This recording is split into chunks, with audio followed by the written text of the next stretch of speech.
porque viveu na rua, aprendeu a trabalhar cedo, lutou contra o tráfico, lutou contra a prostituição, ele lutou, ele venceu o gigante. Você pega um jovem de 25 que foi criado, né, debaixo das mãos dos pais, que não sabe o que é suar, experiências diferentes. Tem pessoas que eu encontro na rua perdido, com 18, 19 anos, com a mãe do lado, não sabe andar na cidade, porque ficou preso dentro de casa. Você pega um menino de 14, começou a vender queimado, começou a vender picolé, ele já conhece Salvador toda, já enfrentou o medo e está se superando. O que vai fazer de você um crente maduro é quando você desfruta o deserto que Deus proporciona para você. O deserto é fundamental. O deserto não é para a sua morte, o deserto é para aprovar você. Deus quer aprovar você. Deus quer lhe aprovar. E Ele ama tanto a nós. Ele tem tanto carinho por você, meu irmão. Deus ama você de tal maneira que Ele leva você ao deserto, porque Ele quer aprovar você. Muitos caíram na idolatria. Não idolatrem pessoas, não idolatrem ministérios, não idolatrem pregadores. Porque, irmão, todos são nada diante de Deus. É apenas um instrumento que Ele usa. É apenas um instrumento que Ele usa. Mas aquele povo disse: eis o Deus que nos tirou do Egito. Uma imagem. Imagine, você cria seu filho, você trabalha para sustentar o seu filho, você compra o leite do seu filho, você paga a escola do seu filho, você paga a banca do seu filho, e no final, na formatura, eu quero agradecer ao meu professor que fez tudo comigo. Se coloca no lugar de pai. Você vai dizer: meu Deus, ele poderia até agradecer ao professor, mas ele me eliminou totalmente. Você não poderá manifestar, mas no seu coração você fica triste. Assim é Deus. Quando você atribui a glória dele a homens, ele fica triste com você. Deus não quer ficar triste com você. A glória é de Deus. A glória não é do vaso. A glória é do precioso Espírito que está dentro do vaso. Por isso temos esse tesouro escondido em vasos de barro, para que a excelência seja de Deus e não dos homens. Se você depende de pregadores, se você depende de ministérios famosos, eu quero dizer: você é idólatra. E Deus quer quebrar sua idolatria. Deus não gosta de idolatria. Ele abomina a idolatria, mas Ele quer salvar o idólatra. Então ainda há esperança para você.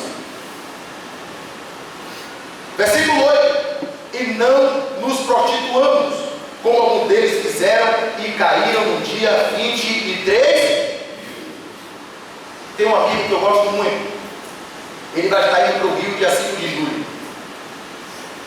E ele é solteiro. E eu converso muito com ele. E o bom é que ele me ouve. Eu também ouço. E eu disse para ele: eu não quero colocar um jugo sobre os seus ombros, porque eu sei a necessidade que o homem tem de uma parceira do seu lado. Não só para coabitar, mas para compartilhar, porque não vai te trair, nunca vai te trair. Mas eu disse, irmãos, pior do que estar solteiro é casar errado. Pior do que estar solteiro é casar errado. Estar solteiro não é bom. Eu já fui solteiro, gente. Casar errado é pior do que estar solteiro. A Bíblia diz que muitos deles se prostituíram. E hoje você vê o desespero, porque tem pessoas que estão vivendo no deserto sentimental. Tem pessoas que têm 3, 4 anos na casa da oração, que está bem financeiramente, está bem na faculdade, tem uma casa, tem até o dinheiro do casamento para dar no banco depositado, mas está faltando parceiro. Está vivendo no deserto sentimental. Infelizmente tem muitas pessoas saindo para buscar lá no mundão.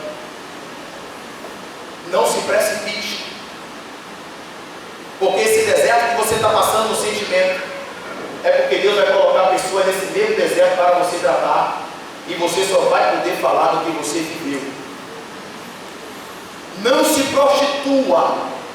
O seu corpo é templo e morada do Espírito Santo. Não se precipite. Não queira adiantar os passos, porque pior do que estar solteiro é casar errado. Um casamento errado afeta o ministério.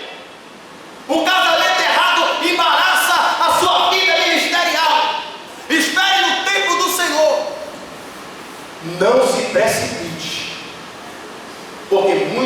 caíram na prostituição. E biblicamente a prostituição não se refere somente ao ato sexual, mas também transferir a adoração de um Deus para o outro. O próprio Deus tem como prostituição, porque a igreja é a noiva e ela tem que ser fiel ao noivo.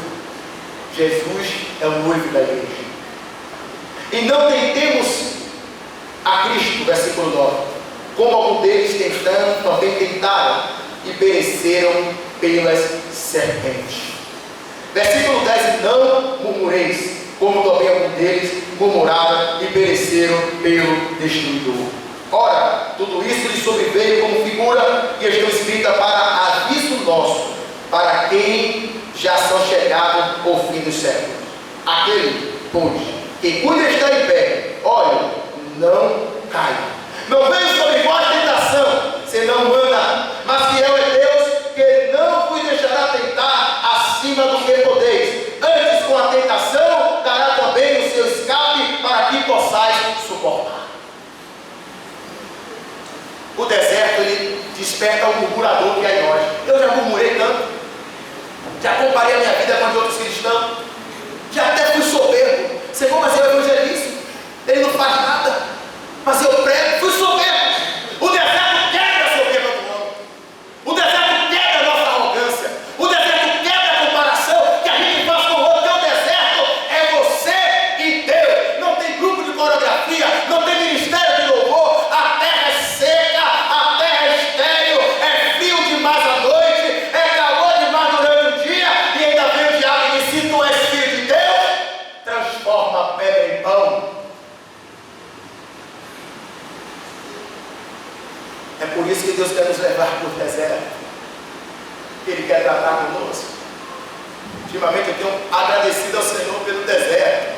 Confesso aos irmãos, eu quero construir uma casa no deserto, eu quero passar por lá, mas eu tenho aprendido a olhar o deserto como meu crescimento espiritual. Eu tenho aprendido isso com o Senhor, a olhar o deserto para o meu crescimento espiritual. Volte para Mateus capítulo 4, por favor. Lucas capítulo 4. Vamos para Lucas capítulo 4.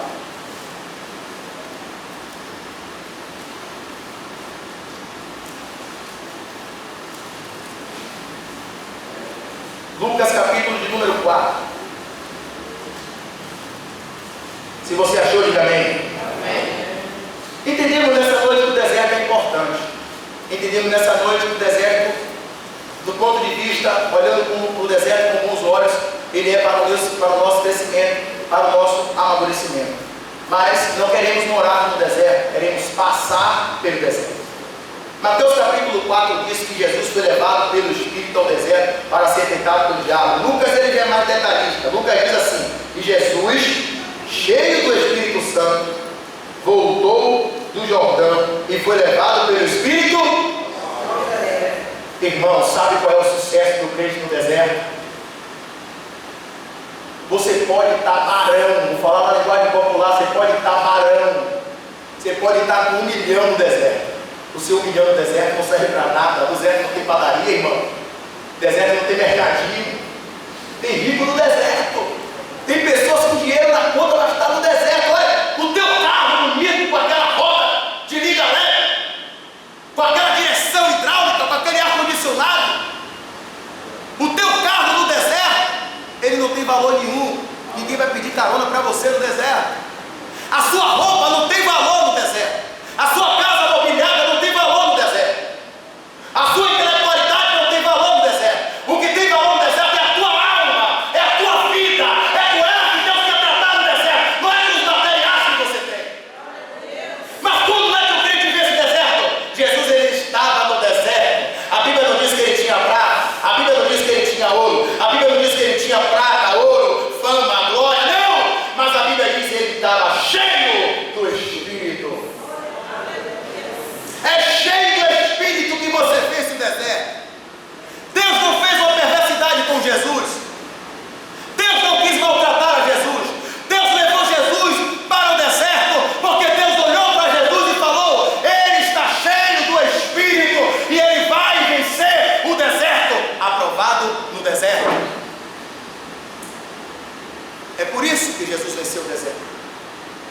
ele estava cheio do Espírito.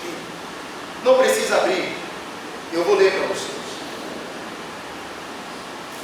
O irmão Antônio disse para mim algo interessante. Ele falou: irmão Emerson, quando nós queremos conquistar uma mulher, levamos à pizzaria, levamos ao cinema, levamos ao teatro, outros pagam acampamento, quando a igreja faz um acampamento, outros pagam acampamento, a irmã não entende nada, você diz: não, eu estou sentindo o coração de te abençoar, mas você já está preparando o terreno. Outros pagam acampamento, mas ele disse: Emerson, quando Deus quer conquistar a igreja, sabe o que é que ele faz? Em Oséias, capítulo 2, versículo 14 e 15: portanto, eis que eu atrairei e a levarei para o deserto, e lhe falarei ao coração, e lhe darei as suas vinhas dali, e o vale de Jacó por porta de esperança, e ali cantará, como nos dias de sua mocidade, e como no dia em que subiu da terra do Egito. Quando você quer conquistar uma mulher, você leva a pizzaria, você leva ao teatro, você leva ao cinema, mas Deus vai conquistar teu coração. Deus quer conquistar você. Deus, Ele quer ganhar o teu coração, e o amor dele para contigo é tão grande que Ele levará você ao deserto, e lá falará ao teu coração. Se coloque de pé, por favor.